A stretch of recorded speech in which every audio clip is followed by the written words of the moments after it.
बात का जवाब नहीं देंगे तो मैं आपको कैसे बचाऊंगा? बेटा, क्या तुम भी मुझे चोर समझ रहे हो? तुम मुझे अरेस्ट करो या नहीं, यही सोच रहे हो ना तुम?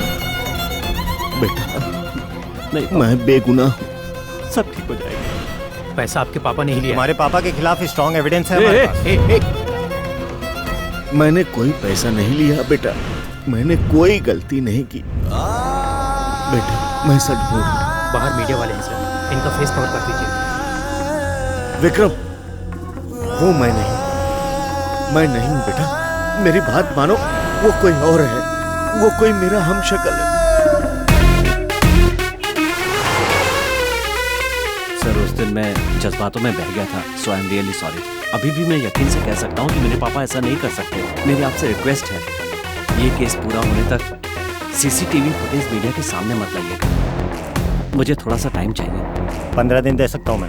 यारो, थैंक यू सर। तुम्हारे पापा के जैसा ईमानदार आदमी मिल ही नहीं सकता। उन्होंने जिंदगी में कभी भी पैसे की चाह नहीं की। सबसे मुझे घटना वाले दिन का सीसीटीवी फुटेज चाहिए। मैं अभी देता हूँ। मैनेजर साहब एक बैग के साथ बाहर आए थे, बाहर आकर मुझे समझाया और चले गए।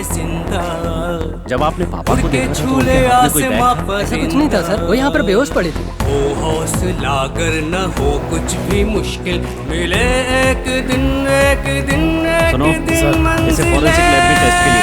मुझे क्या ये अनर्थ करने के लिए बोल रही हो? मुझे ये रिश्ता पसंद नहीं है, ये शादी नहीं हो सकती। बस जिंदगी का सवाल है, सुनो तो।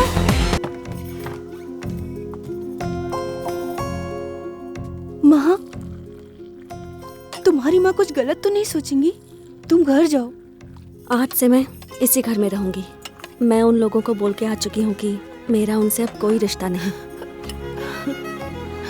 सर, आपके पापा की कॉल डिटेल्स मैच कर ली गई हैं। Bank account end fund transaction भी चेक कर लिया सर, उसमें कुछ गड़बड़ नहीं लग रही है। 100% बात कुछ और है सर।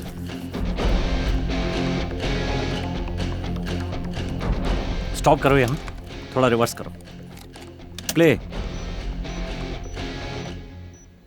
पॉज। सत्या, ये पापा की बॉडी लैंग्वेज नहीं है। पिछले महीने मैंने एक ऐसा ही वीडियो देखा था सर, वो भी ऐसा ही केस था सर। उस फुटेज को भी दिखाओ।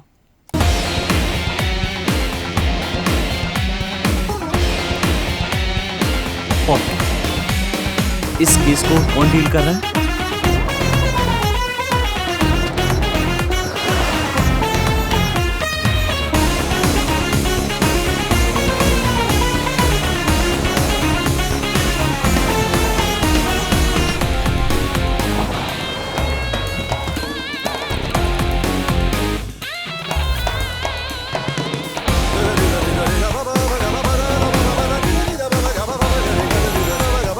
सर, आपने जो सैंपल दिए थे वो फोरेंसिक लैब में चेक आज या हो कल, जो होना है हो के रहे। वक्त के संग तू चल, फिर शायद ही वक्त मिले। तू सिंघम है सिंघम, अब तोड़ दे खामोशी। तू सिंघम है सिंघम, अब तोड़ दे खामोशी। जिसको तू चाहे उसे बस में कर ले, किसी के लिए जी, किसी पे तू मर ले। जबकि वो चिलम थी, कोई किचन नहीं। तो एक काम कर, चेन्नई में जितने भी कार सर्विस सेंटर है वहाँ पर इस चिलम वाले ड्राइंग को भेजो। वहाँ कोई भी ऐसी कार आए जिसमें ऐसा किचन लटका हो तो मुझे फौरन इन्फॉर्म कर। सीसीटीवी फुटेज के मुताबिक शाम को 6:25 पर पापा पैसे के साथ बाहर आए थे। जहाँ तक मैं जानता हूँ उस बैंक तक आने के लिए कुल मिलाकर 5 रास्ते हैं। 4 road signal, LNT signal, mega mart signal, Padi road signal, Urvi road signal, और जहाँ तक मैं जानता हूँ ठीक उसी तरह से ज्वेलरी शॉप तक आने के लिए भी 4 रास्ते हैं। Avadi station signal, Ambattur estate signal, Meenakshi theatre signal, Pandit. इन सारे एरिया के सीसीटीवी कैमरे में रिकॉर्ड हुई पूरी सीडी मुझे चाहिए। बैंक का 5:30 से 7:30 तक का फुटेज और ज्वेलरी शॉप का 9:30 से 11 बजे तक का फुटेज प्ले करो। हौसला कर न हो कुछ भी मुश्किल मिले एक दिन प्लीज एक दिन मंजिले। इसे थोड़ा और रिवाइंड करो प्लीज। सर, अब हमें क्या करना है? Wait.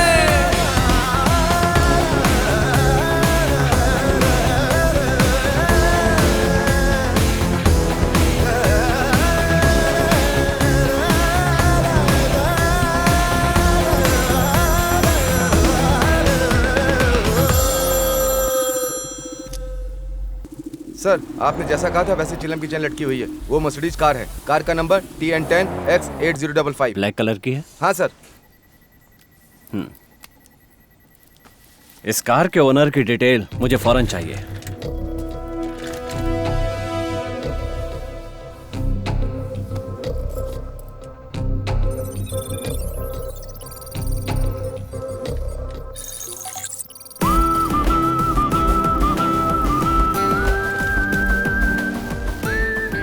He is the guy. British time का दौर चल रहा था। तमिलनाडु में राज करने वाला एक राजा था मारावर्मन। उस राजा के वंश का अंतिम वारिस था आदित्य। उसका पूरा नाम था आदित्य वर्मन। हिंदुस्तान आजाद होने के बाद राजशाही खत्म हो गई। इन लोगों का सारा खजाना इंडियन गवर्नमेंट ने ले लिया।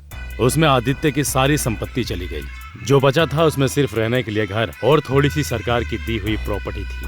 राजतंत्र का अंत होने के बाद भी आदित्य का बाप वैसे ही जी रहा था। उसने धीरे धीरे अपनी सारी प्रॉपर्टी अय्याशी और शराब में उड़ा दी थी। जब सारा परिवार बीच रास्ते में आ गया तो आदित्य के पिता ने सदमे से सुसाइड कर लिया। उस समय आदित्य की उम्र लगभग 13 साल थी, इसलिए उसे चिल्ड्रन होम में भर्ती करा दिया गया। हमारे आश्रम में लाए थे उसे सर। 2 दिन तक वो यहीं रहा। उसने कुछ नहीं खाया।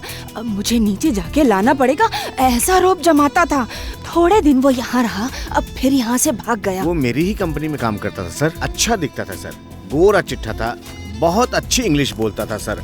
फॉरेन टूर पे मैंने उसे लगा दिया था और बहुत कमाता था। फॉरेनर्स के साथ ही 5 स्टार होटल में रहना, उन्हीं लोगों के साथ मिलकर शराब, ड्रग्स और लड़कियों का शौक, सारी ऐश वो करता था सर, एकदम खुल करके। वो एक फॉरेनर रूम में मिला था, वहाँ उससे मेरी दोस्ती हुई थी। उस समय मुझे वो छोटी छोटी मूर्तियाँ और सामान लाकर देता था। अचानक एक दिन फेक सर्टिफिकेट दिखाकर उसने कॉलेज ज्वाइन कर लिया था। कॉल टैक्सी वाले को बुलाओ क्या सर? ठीक है, बुलाओ। मैं तुम्हारी चीजों को अपने पास रख लेता हूँ। सर आप बहुत जेंटलमैन लग रहे हैं सर। ठीक है सर। वो एक फॉरेनर के रूम में मिला था, वहाँ उससे मेरी दोस्ती हुई थी। उस समय वो मुझे छोटी मोटी मूर्तियाँ और सामान लाकर देता था सर। अचानक एक दिन फेक सर्टिफिकेट रेडी किए थे उसने सर। उन सर्टिफिकेट को दिखाकर कॉलेज ज्वाइन कर लिया था उसने सर। सर वो आर्कियोलॉजी डिपार्टमेंट में काम करता था सर। वो अलग ही आदमी था, लेकिन बहुत दिमाग वाला था सर। वो हर समय की भाषा जानता है सर। लेकिन 6 महीने के बाद उसने काम पे आना बंद कर दिया सर। वो छोटी छोटी चोरियां करने वाला लड़का इन 6 महीनों में बहुत बड़ा पैसे वाला बन गया।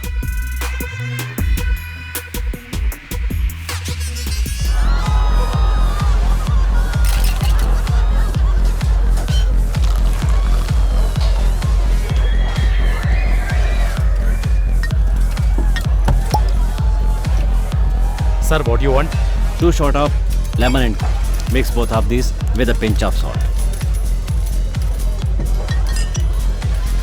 Sir, can I top up? I will have what he's having. Okay, sir.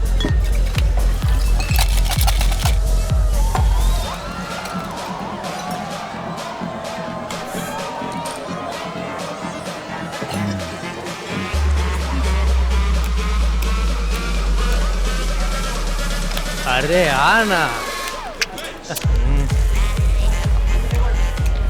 Hi bro, can I join you? Thanks bro.